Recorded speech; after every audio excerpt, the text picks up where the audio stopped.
We're going to be talking about what a virtual LAN is and what it can do for you, how to create VLANs in a single switch environment, trunking with ISL and 802.1q when you have VLANs on multiple switches, what virtual trunking protocol will do for us, actually creating VLANs that span multiple switches, and some troubleshooting tips. Now I've brought up a slide that shows a switch. It's got 8 ports on it. By default, Cisco switches have a broadcast domain called VLAN 1, and that's what a virtual LAN is. It's a broadcast domain. Every interface on the front of this switch is in VLAN 1. So ports 1 through 8 are in VLAN 1. That means every computer here, computer 1, 2, 3 through 8, plugged into these ports are all in the same broadcast domain. So when computer 1 sends a broadcast message out, everybody else is going to get it that's in the same VLAN. Now there's multiple reasons you might want to separate broadcast domains. Some is to cut down on traffic. You might have too much traffic running on your network because you might have 300 or 400 computers in one broadcast domain. Security purposes. You might want to segment some computers for security purposes. And it just gives us a little bit of flexibility with our network. What's nice about the VLANs is we get this flexibility without having to buy multiple switches. Without VLANs, if I wanted 3 broadcast domains, I would have to have 1, 2, 3 different switches. That's not good because I have to buy additional equipment. And I might need 3 broadcast domains but only have 20 machines. One switch can easily have 20 ports on the front of it. So with VLANs, what I can do is I can create 3 broadcast domains on this switch without buying any additional equipment. And what will happen is the computers that are plugged into the different broadcast domains or the different VLANs will act like they're plugged into totally separate switches with no connectivity in between them. So this machine up here cannot send traffic to this machine here. The only way to do it is if we had some sort of router to route in between those broadcast domains. So what we're going to do is we're going to go in and take a look at creating an additional broadcast domain on this switch and what's going to happen in that situation.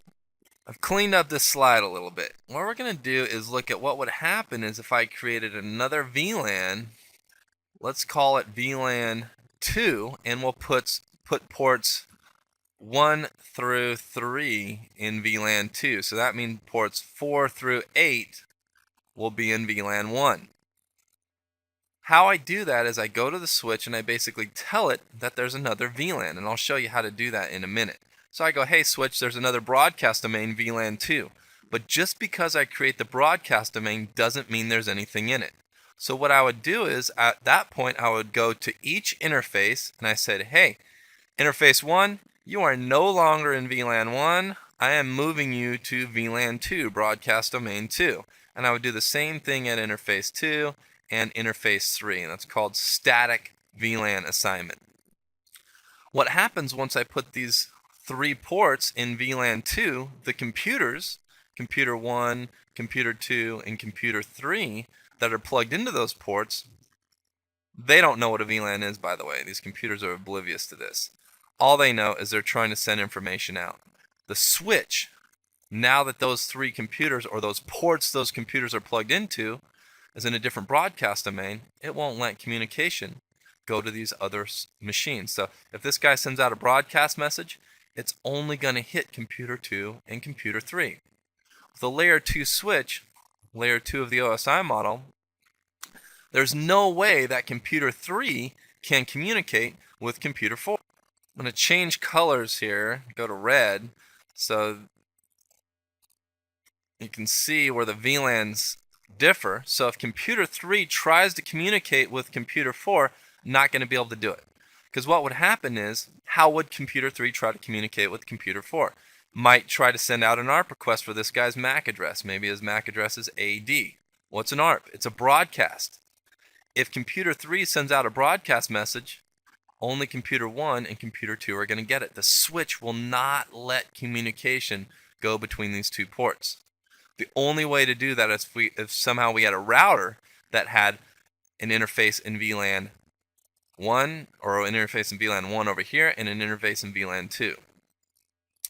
So let's go in and take a look at an actual switch, and we're going to configure this scenario right here. There'll be a few more ports on it, but we're going to put some VLANs or some ports in VLAN 1, some ports in VLAN 2, and we'll take a look at what happens to the communication of those devices. I've brought up my simulator and I've created an environment where I've got a 2950 switch. The 2950 switch is the focus of the CCNA test. 4 computers plugged into it. PC1 to port 1, PC2 port 2, 3 to 3, 4 to 4. I've set up IP addresses so they can ping each other. Everybody right now is in VLAN 1, including Palestra 1, the switch. So I can ping PC1, which is IP address of 172.16.1.10. I get a reply back. PC2 is .20, get a reply. PC3 .30, get a reply. PC4 is .40.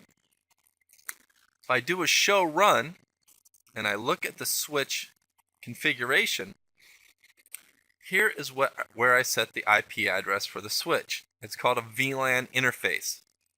On a 2950 switch, it's a layer 2 switch. I can have one VLAN interface up at a time.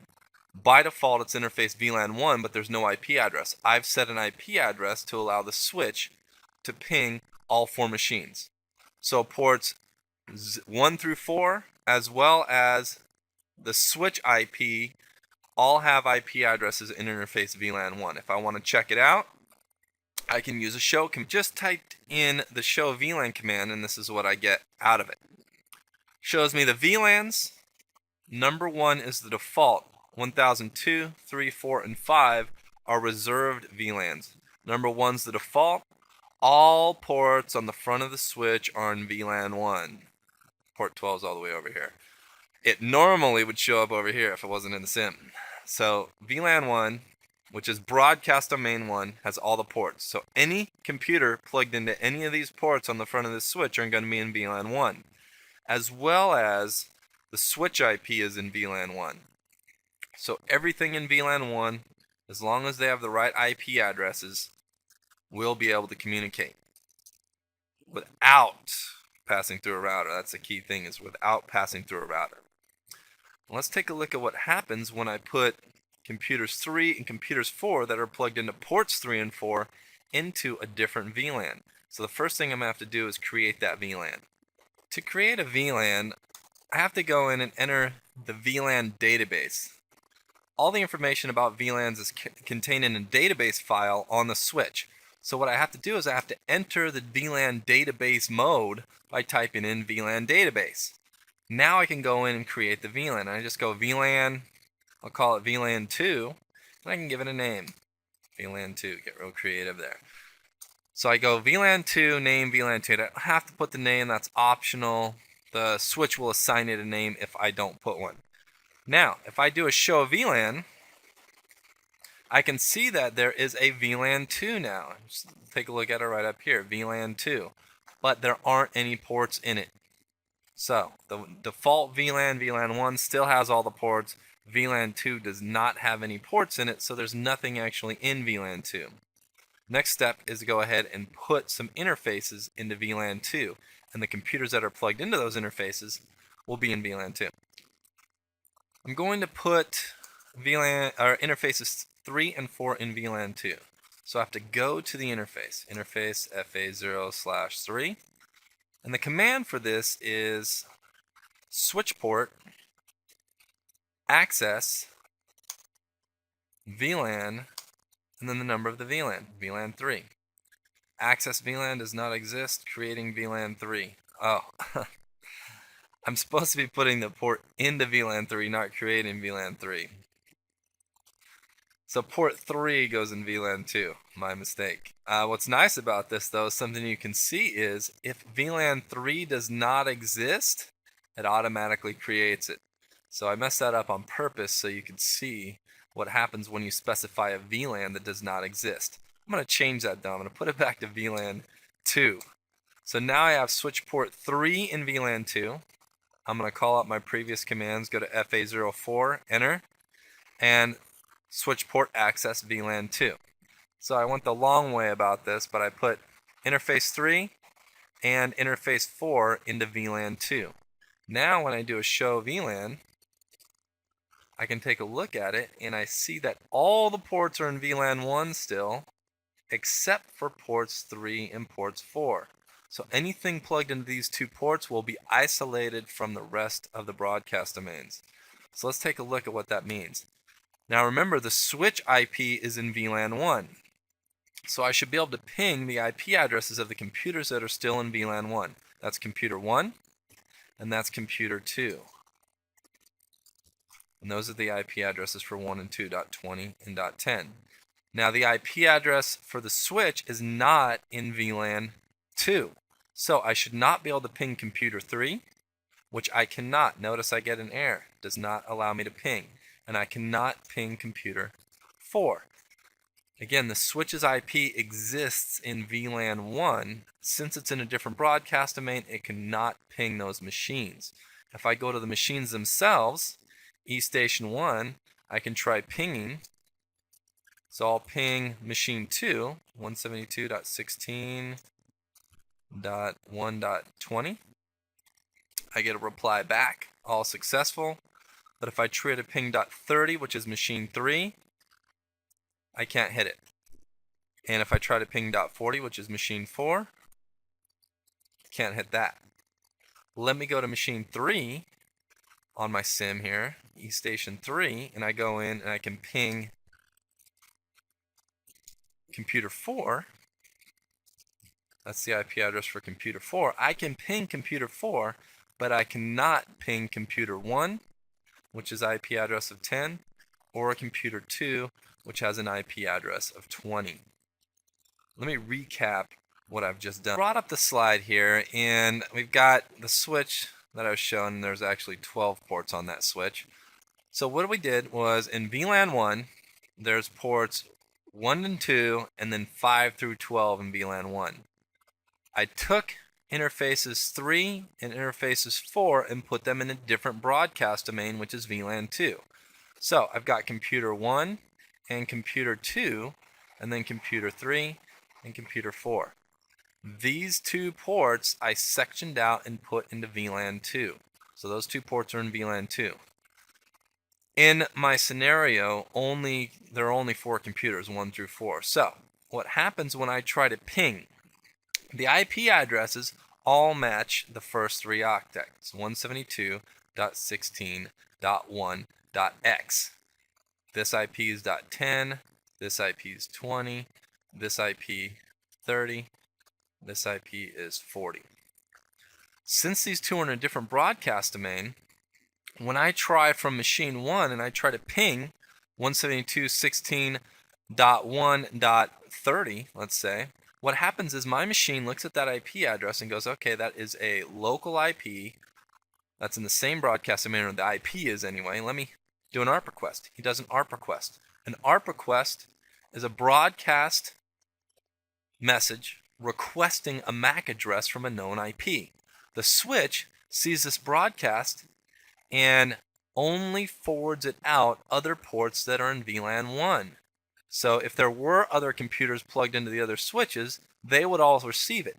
However, the computers plugged into ports 3 and 4 are not a part of VLAN 1, so they do not get that broadcast message. If 3 tries to ping 4, though, he sends out an ARP request, 4 gets it and responds back. So there's actually no connectivity between computers 1 and 2 or 3 and 4. Again, the only way we would be able to do that is if we had a router plugged in here, and that's in another video, inter VLAN routing. So again, this can be for security purposes. If I want to section these two machines off, it might be accounting machines. One might have the printer hooked up to it that's got the checks on it. You might be cutting, instead of these representing 2 machines, it might represent a couple hundred machines to cut down on the broadcast traffic in a domain. Whatever the reason, the flexibility of the VLAN is unsurpassed, because if I want to do that the old way, if I didn't have VLANs, what I'd have to do is I'd have to actually buy 2 different switches, plug computers 3 and 4 into one switch and 1 and 2 into another to get the same functionality. Things become a little bit more involved when we have multiple switches communicating with each other. We might have a port 12 on each switch. There's ports 1 through 12 here. You just can't see 5 through 11. So we've got ports 12 on each switch, and that's an uplink port between the switches, so there's communication. And we have a computer plugged into port 1, computer plugged into port 3, 1 and 2, whatever, on each switch. We've got computers A, B, C, and D. What we want to do is we want to section off maybe B and D into their own VLAN. It seems simple, and if it was just in one switch, it would be. These switches might be on different floors of the same building. Now we have to have communication between the switches about the VLAN information. Because if B sends a broadcast message, switch 1 has to tell switch 2 which VLAN that particular broadcast message is a part of, so it only ends up going to computer D. So there's a few things that we're going to have to do here to get this to function. The first thing is virtual trunking protocol. We've got to talk about that and pick what's called a VTP mode. 3 VTP modes that I typed up here to save you from my handwriting. First one is server mode. Second one is client mode. Third one is transparent mode. Now, if it's a standalone switch, server mode or transparent mode would be the appropriate mode to have the switch in. Server mode and transparent mode are the only 2 modes in which you can create a VLAN. Client mode, you don't really do anything. You just turn on the client and it pulls all the information from the server. So in this situation, we want switch 1 to be in server mode and switch 2 to be in client mode. Second thing we have to specify is a VTP domain. All switches a part of the VTP domain will pull information from the server that's a member of the same domain. So what would happen is on the server, we would use a command called VTP, it's a real tough command to remember, domain, space the name of the VTP domain, and that would set the domain. So the switches, every switch that's in that VTP domain would get information from the server as far as what VLANs are present. So this might be VTP domain Cisco.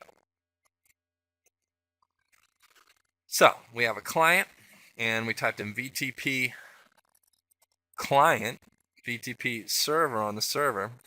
By default, the switch would be in server mode. That means, again, we can create VLANs. And then we have the client. What happens is, let's say we have the server and we have the client. This is a little bit of how VTP works. So we've got a client switch. And that client might even be a couple other client switches coming off of it. So we have multiple client switches and one server. Let's say on the server we type in VLAN 3 name, and just give it a number 3. There's what's called a VTP database. Now the VTP database has a number just like other databases do. When a change is done to the database, that number increments. It's called a configuration revision number. So the configuration revision number changes from 3 to 4 on the server switch when I create another VLAN, VLAN 3 name 3. And what happens is virtual trunking protocol takes over. It sends that change out to the client switches. This client switch takes the change, checks its current VLAN database number, notice it's at a 3, so it takes the new information and makes it a 4. And it passes that information along to other switches. So all of the other switches in the VTP domain would change their database appropriately, meaning add VLAN 3 to their database so they knew of another VLAN, and change their configuration revision number from 3 to 4. If after a while I decided I didn't want VLAN 3 anymore, and I got rid of it on the server, the configuration revision number would change from 4 to 5, virtual trunking protocol would take over, send the information out, and all of the switches would go ahead and update their configuration revision numbers to 5 when they deleted VLAN 3 from their database. So that's what VTP is going to do for us. I'm going to clean up my slide, and we're going to take a look at what transparent mode is going to do and why we actually use transparent mode. So if I have multiple switches, so here's the server, here's a client, here's a switch in transparent mode, and then let's say there's another client coming off of this. What transparent mode does is it allows the switch to be in the environment, but it will not listen to anything the server says. So let's say I'm in this VTP domain, all the switches are in there. Transparent mode basically says, hey, I don't want any part of this VTP domain nonsense. So I'm here, I have a configuration revision number, I add a new VLAN, it changes from 3 to 4, goes to the client, this client sends it out here, sends it out here. This client takes the information, makes the change, this client takes the information, makes the change. This guy, transparent mode, he's just looking at, I have no need for that information. He passes it along to this other client switch, but he doesn't take the information himself and does anything with it. So what happens with the transparent mode switch, we could actually create our own VLANs off of that switch.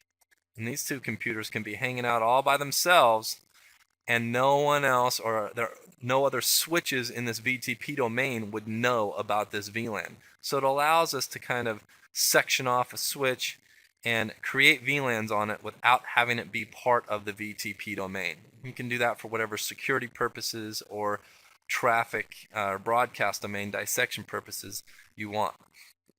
Well, VTP is just one part of this. Again, VTP allows the server to tell the client there's a new VLAN, or the server to tell the client that I got rid of a VLAN. Whatever the case, that allows the communication about what VLANs are present exist. Now, even though that communication's there, we still need something else. We still need to do what's called trunking and turn on these trunk lines here. And what this does is trunking allows the switch to mark the frames and identify those frames to a particular VLAN. Let me explain that a little bit further. Cleared my slide once again, as you can see. Now there's something called trunking, and there are a couple of trunking protocols you need to know. Again, the term protocol just means a set of rules. Inter-switch linking and IEEE 802.1q trunking protocol. Both of these do a very similar task. ISL is Cisco's proprietary trunking protocol. This is the vendor neutral trunking protocol developed by IEEE. They both do a very similar job. As the traffic passes between switches, these trunking protocols, let's say computer B wants to send something to computer D and they're in the same VLAN. So computer B sends out this frame and it wants to go all the way over to computer D here. Now it hits the switch, and if there was another computer in the same VLAN, maybe we had another computer here, computer F, and that was in the same VLAN as computer B, the switch would take it, send it right over to computer F, no problem. However, when it's going between switches, between switch 1 and switch 2 wouldn't know what VLAN that traffic was a part of. Switch 1 does when it's going from B to F, because both ports are on the same switch and the switch knows what ports are in what VLAN. But computer 2 doesn't know what ports are in what VLAN over here, or switch 2 does not know what ports are in what VLAN. So switch 1 has to tell it. So what it does is the frame is about to leave the switch, switch 1, to switch 2. It gets marked. And basically what it says is, hey, there's a little extra header on here that says, hey, this is a part of VLAN 3 if they were in VLAN 3. What would happen is it would go over here, the switch would read this VLAN tag header on there and say, oh, that can only communicate with other switches that are in VLAN 3 or other computers that are in VLAN 3. So it would look at the ports that are part of VLAN 3 and determine where to forward this frame and remove the header before it forwarded it out. So switch or computer D will get this frame and never even know that it was marked with anything to do with a VLAN. It doesn't know what a VLAN is because that marking, that VLAN tag header, is removed as it enters into the switch over here on switch 2. If it needed to forward it along to another switch, it would mark it again and say, hey, VLAN tag header, this is part of VLAN 3. It's going to this computer over here, maybe computer H, whatever. And switch 3 would read the VLAN tag header, remove it, forward it out. There are a couple of small differences between ISL and 8021Q that I need to talk about. For a quick comparison between ISL, inter-switch linking, and 8021Q, trunking protocols, ISL encapsulates the entire original frame. So you have the original frame, ISL encapsulates the entire thing. So there is a full header and a full trailer with the ISL. And this is the original Ethernet frame. With 8021Q, all it does is simply adds a 4-byte header. Both use a 12-bit long VLAN ID, so they can support the same number of VLANs. Both support separate instances of spanning tree. 8021Q did that at a later point. And again, spanning tree is important because it prevents bridging or switching loops, which create broadcast storms and all kinds of problems on your network. 8021Q uses what's called a native VLAN. Here's a frame. Here's a couple of switches. If traffic is passing between switches across the trunk line, and it's a part of VLAN 1, the switch doesn't do anything with it if it's 8021Q. If switch 2 receives a frame without any VLAN encapsulation on it whatsoever, it assumes that frame is a part of VLAN 1. ISL would fully encapsulate all traffic regardless of the VLAN it's in. So those are the main differences between 8021Q and ISL. The key thing is, if you're running all Cisco environment, you can use ISL. If you're running multi-vendor environment, you better use 8021Q. Or if you're non-Cisco, you're going to be using 8021Q. It's important to understand that there are different trunking protocols out there in case you get in an environment and you might be assuming ISL is being used and 8021Q is, and it's causing problems. Let's go back and take a look at our VLAN slide. So here's our VLAN slide. So we just went over ISL and 8021Q encapsulation. So just a real quick overview of this again. We have one switch in server, one in client. We can have transparent mode if we want it to be all by itself and not share in the VLAN information with everybody else. So this is server, this is client. We actually have to turn trunking on at each one of these interfaces. So we have to use the switch port mode trunk command to turn trunking on. And what that does is it tells the switches to start sending VLAN information across.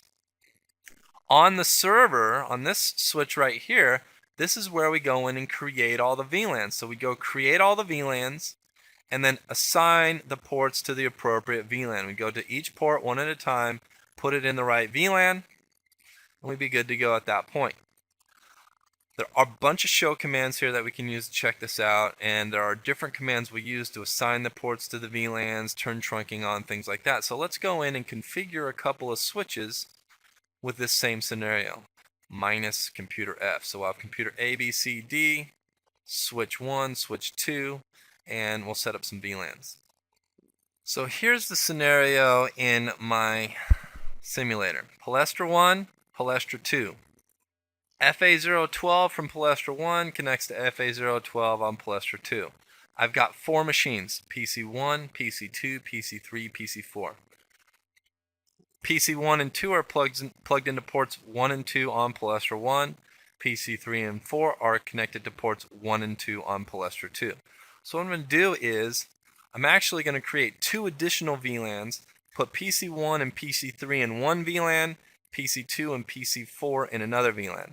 I'll call the VLAN that PC1 and 3 in VLAN odd, PC2 and 4 VLAN even. The IPs for the switches will remain in the same VLAN, which is VLAN 1. Typically, you would leave VLAN 1 empty and just have all Cisco device IPs in VLAN 1 and use that as a management and monitoring VLAN. Again, a VLAN is simply a broadcast domain. So let's go in and configure this. The first thing I'm going to do before I start configuring this is take a look at everything. Do a show run, see the host name, interface VLAN 1, VTP domain is big domain. That's the default of the simulator. It's not something I chose. And so I can go and check that out. I also want to check out the VLANs. Show VLAN.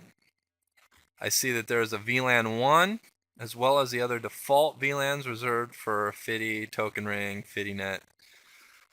And all ports are in VLAN 1. Ports 1 through 12 all the way over here.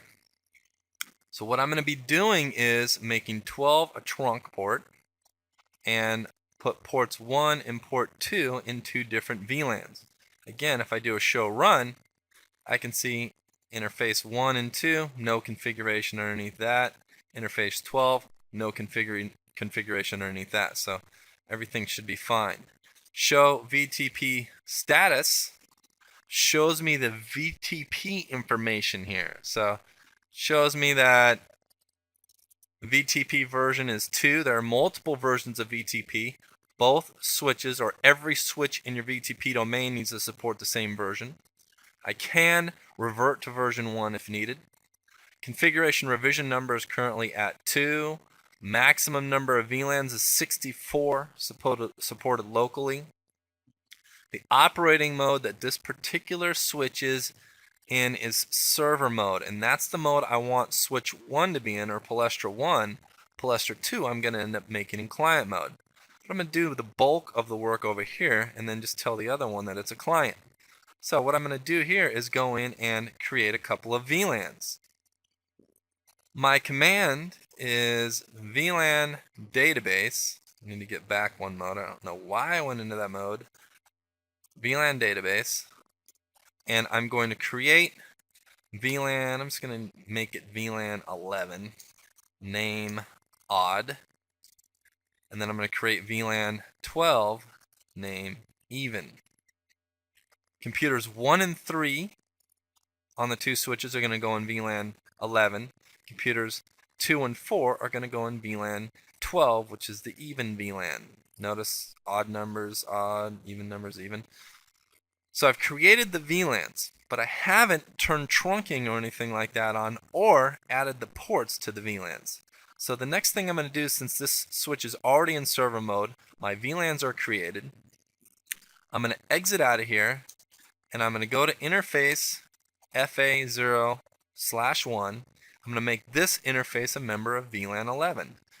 So I go switch port access VLAN 11 is the command. So I've just put FA01, which computer 1 is plugged into VLAN 11.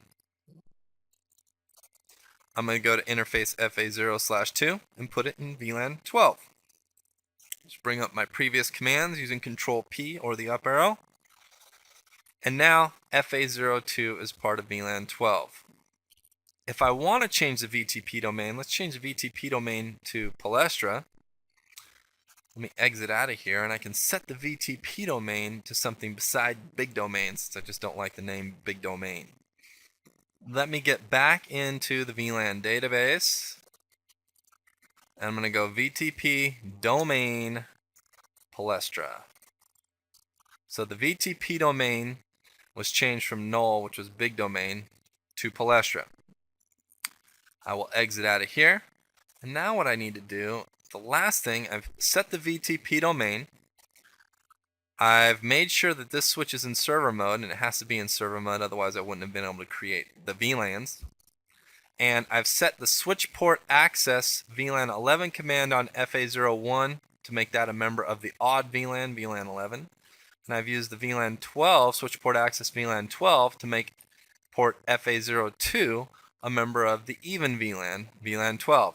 Now it doesn't matter what computer I plug into these interfaces. Whatever computer I plug in here is going to be a part of the corresponding VLAN. So I better make sure I know what computer is supposed to be plugged into what port.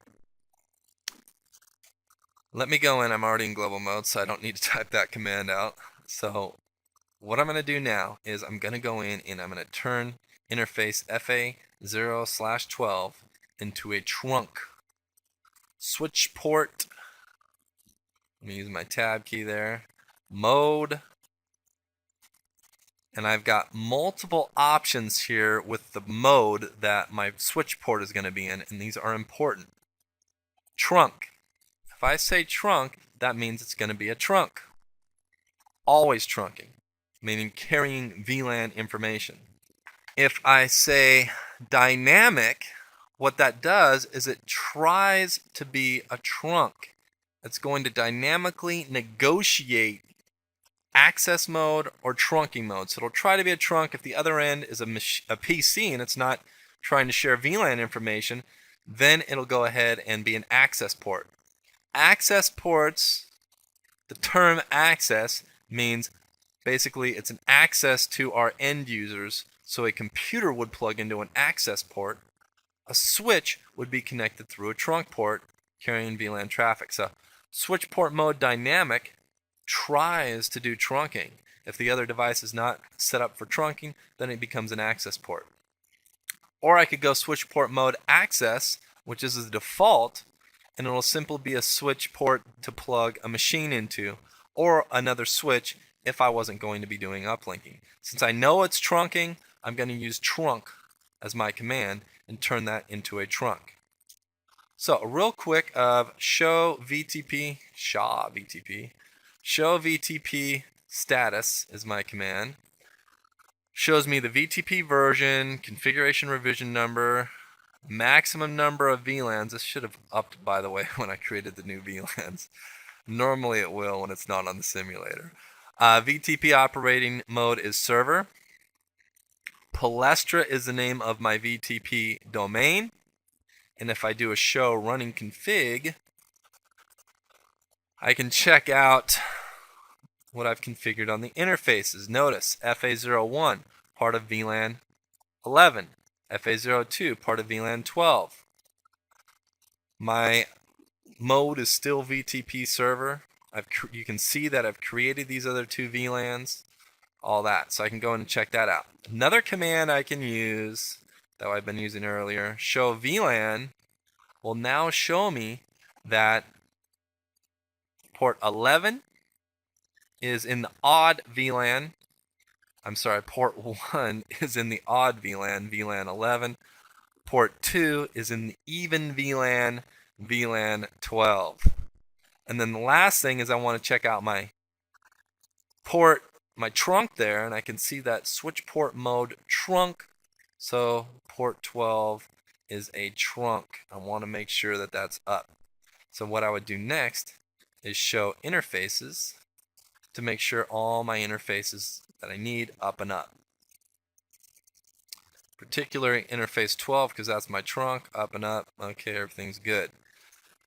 Now, I haven't done anything to Palestra 2. Let's go in, connect up to Palestra 2 and configure that as a client and then put the appropriate information or the appropriate ports into the appropriate VLANs. I am connecting to switch Palestra 2. Again, a quick look at the net map. Palestra 1, this port right here is turned on as a trunk. This port is in VLAN 11. I didn't mean to move that. This port that PC2 is plugged into is in VLAN 12. So I'm going to go over to Palestra 2, turn FA012 into a trunk, and put port 1 into VLAN 11 and port 2 into VLAN 12. So the end result will be PC1 and PC3 are in the same VLAN. PC2, PC4 are in one VLAN. And then the switches are both in the same VLAN, which is VLAN 1, the management VLAN. It doesn't have to be the management VLAN, that's the way Cisco recommends it. So here what I'm going to do is I'm going to set this guy to client mode. Now I jumped ahead a bit. I went in and I set the VTP mode to client in global mode, running VTP mode client command. So now that it's a client, it's going to get the information from the server that's in the same VTP domain. I've got to set the VTP domain on the 2950. On some 1900s, once I put it in client mode, it pulls all the information over automatically. But here I have to set the VTP domain to Palestra. Once I set the VTP domain, I have to turn trunking on so it carries all that VLAN information, virtual trunking protocol information, like if I add a VLAN on the server, make sure that the switch will get that information that that VLAN exists, as well as encapsulating and looking for encapsulated information coming from the server switch as far as what VLAN it's a part of.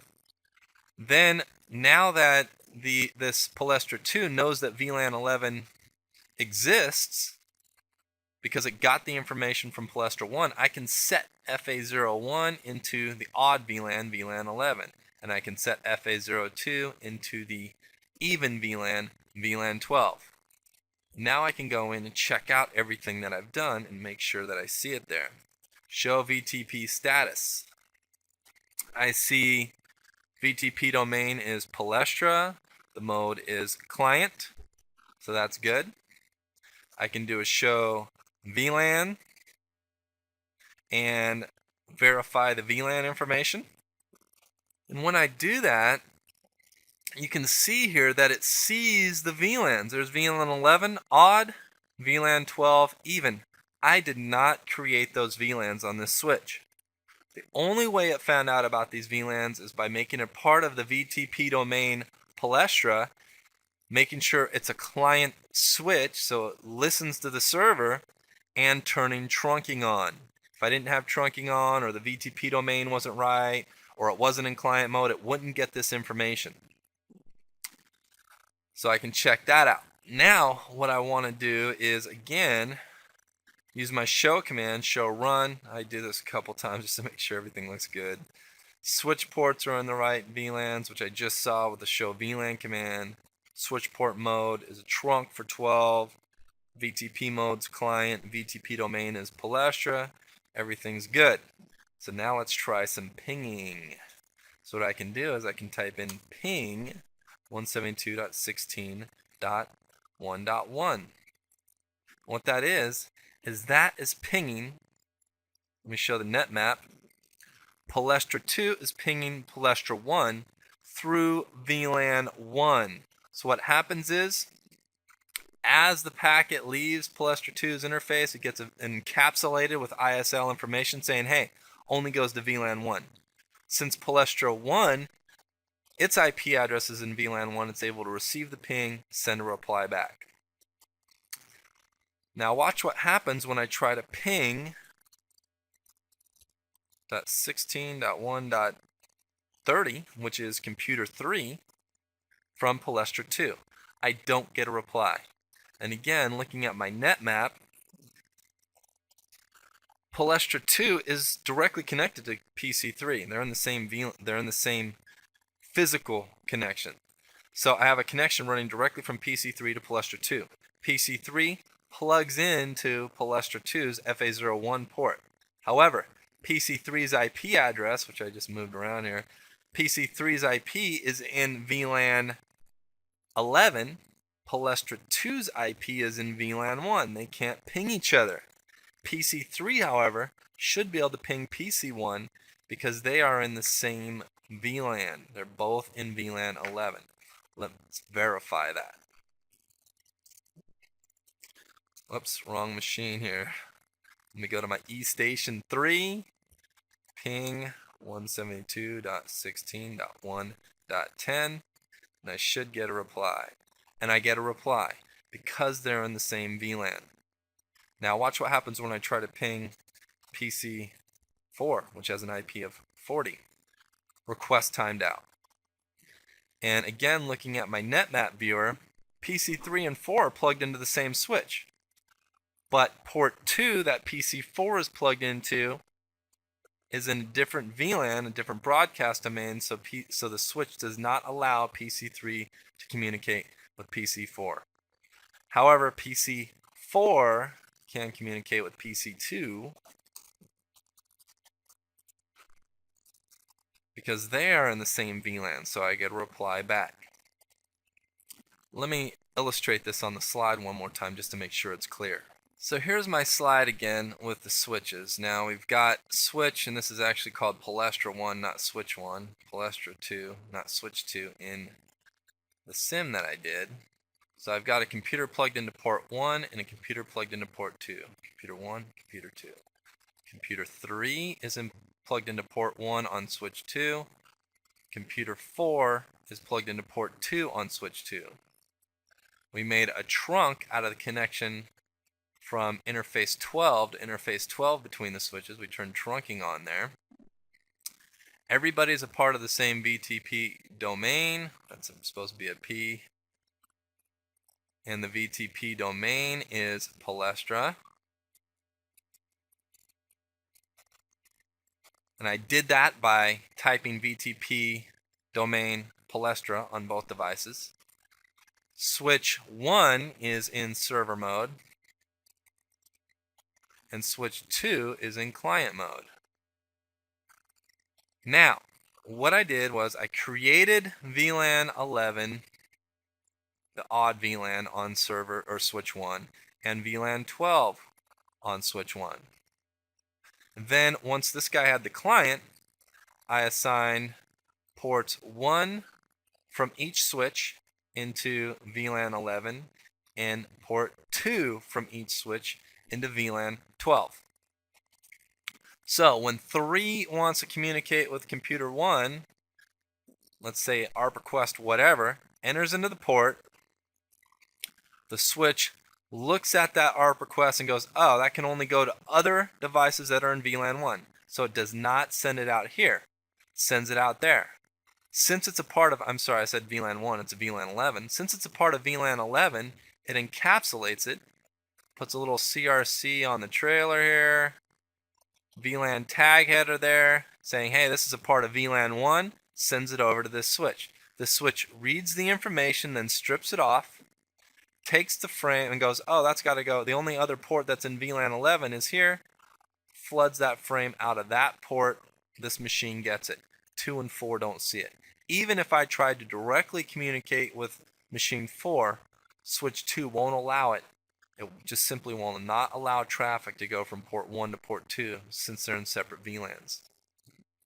The switches themselves have IP addresses in VLAN 1 so they can talk to each other but can't talk to any of the machines. So that's the gist of what VLANs allow us to do. The only way to communicate between those is to somehow get a router involved here, and we'll look at that later in the video of inter-VLAN routing. Now let's do a little bit of troubleshooting. The first thing you're going to want to do when troubleshooting any of this, let's say computer 3 for some reason can't talk to computer 1 over here. So when you try to connect to computer 1, they can't talk. First thing is check all your cabling. Make sure all your interfaces are up and up. The machines are plugged into the right ports, so you're going to have to get the MAC addresses off of these machines.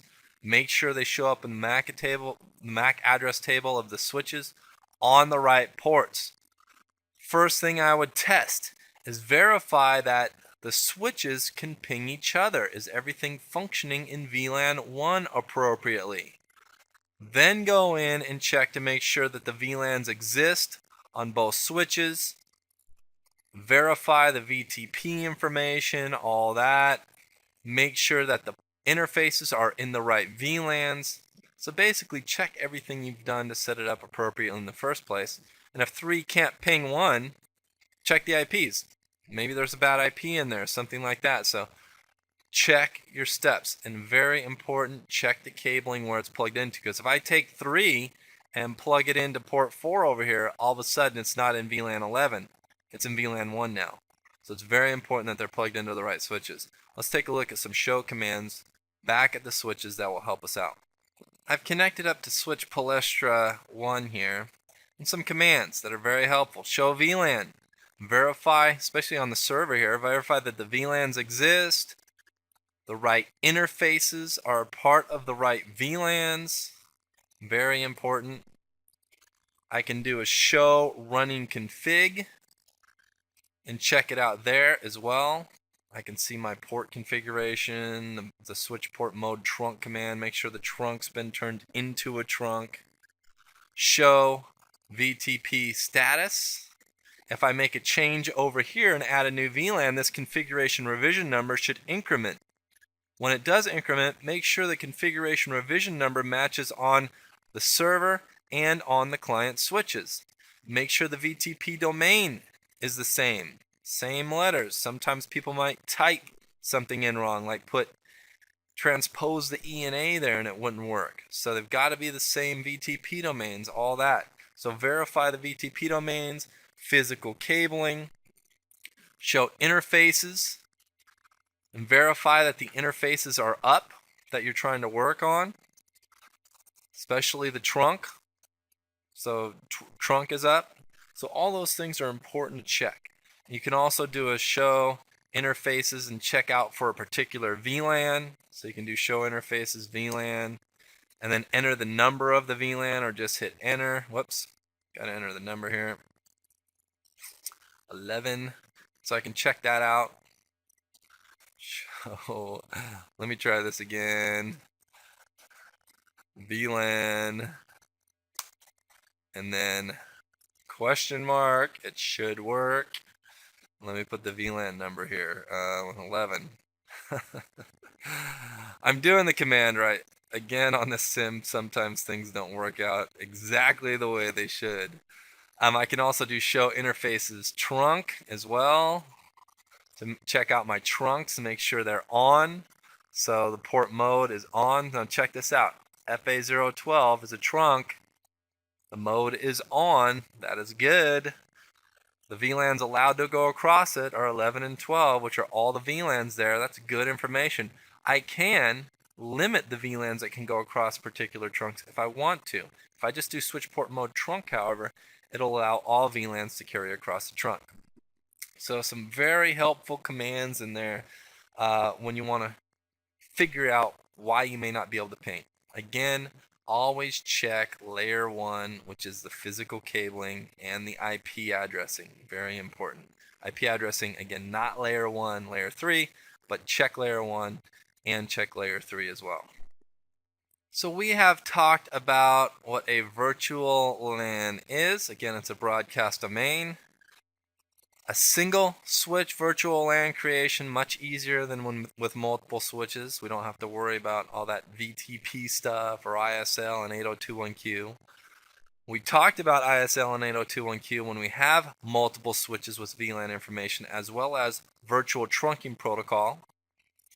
We went in and set up a couple of switches, connected a link between them, configured VLANs, and had VLAN traffic pass between the switches. And then we went in and talked about some troubleshooting tips. Again, don't forget layer 1 cabling. If the switch is not, or the switch port does not have the appropriate machine plugged into it, going to cause some problems.